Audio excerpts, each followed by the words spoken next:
In this video, I'm going to share a lesson with you about a student named Emmanuel who taught me a valuable lesson about the importance of number sense exercises. And stay tuned until the end of the video where I'm going to share with you my 3 favorite number sense exercises to start the year with.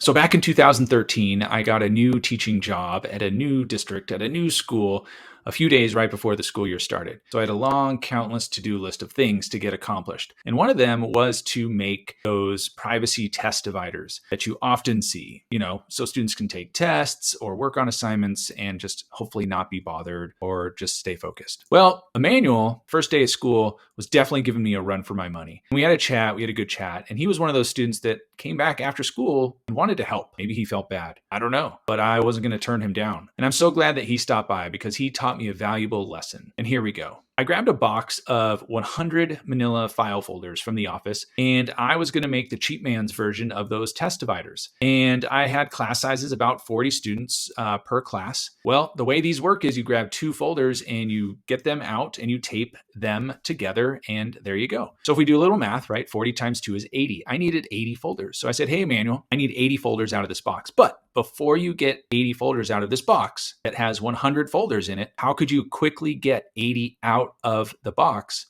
without counting all 80? Now, I wish I could sit here and tell you he had this great idea. Nope. He actually kind of stared at me with this perplexed look on his face.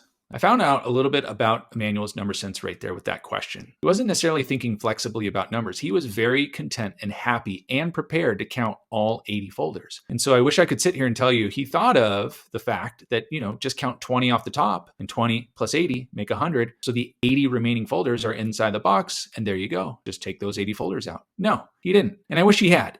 It was an immediate gauge of what type of number sense he might have had, thinking about the numbers 100, 20, and 80. And he taught me a valuable lesson that we need to do number sense exercises as quickly as possible at the beginning of the year. So unfortunately, the story kind of ends there. And I wish I had a better question to ask as a follow-up to Emmanuel. But I learned from a colleague, maybe there was a better question I could have asked Emmanuel to help him with his number sense. Here's a question someone shared with me that I thought was really helpful and probably would have pushed him a little bit further along on his number sense development.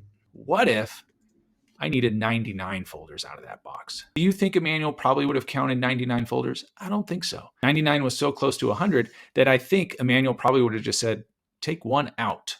But that would have been a valuable question. And I wish I had the wherewithal to think about it at the time. So I'm going to share with you my 3 favorite exercises to do at the beginning of the year to help students start developing their number sense. And one of them, of course, is Estimation 180. Specifically, the first 5 days of Estimation 180, where you're talking about height, my wife's height, my children's height, and so forth. You're having a great conversation about upper limits, lower limits, range, units of measurement in terms of feet, inches, and so forth. My second favorite activity to do at the beginning of the year with students is to ask them, hey, what do you think the class height is if we all lay down in a straight line from head to toe? What would the giant length of that line of students be? And there's a lot of fun number sense building in that activity. And my third and final exercise that I love to start the year with is getting to know your classroom. Hey, students, let's estimate how long it might take for you to find your seat or your pencil sharpener, or give them a paper with some really important things to find in the classroom, like a scavenger hunt, and then say, okay, let's see how long it takes you to find that. And so this way they're kind of thinking about, how long would that take? As a bonus, if you head to any of the first 5 days of Estimation 180, you'll notice there's an orange button there that says, get the free student handout for this task. Head over to estimation180.com, days 1 through 5, and you'll find that free handout. Lastly, if you have a student that comes to mind that taught you a valuable lesson about the importance of number sense, I would love to hear about it. So leave it in the comments. Thanks.